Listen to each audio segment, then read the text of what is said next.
Hey guys, I'm Anna, and today I'm going to show you how to fix TurboCard mobile app not working. So first of all, you need to make sure you're running the latest version of the app. Open up App Store on your device, and then tap on this search icon in the bottom right corner. Then search for the TurboCard app, and if you see this update button right next to the app name, simply tap on it to make sure you're running the latest version of the app.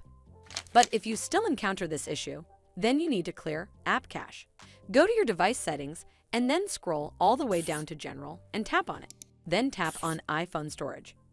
From here, search for the TurboCard app and then tap on it. Once you're on this screen, you need to tap on Offload App.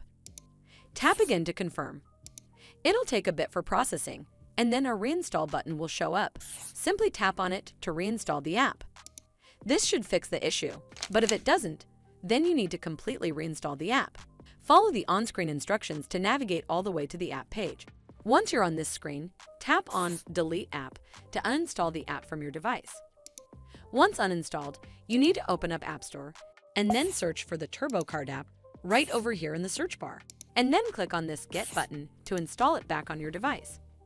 Hopefully this will fix the issue, and if it did, then make sure you give this video a super thanks by clicking on this heart icon to help support the channel, and don't forget to hit that subscribe button.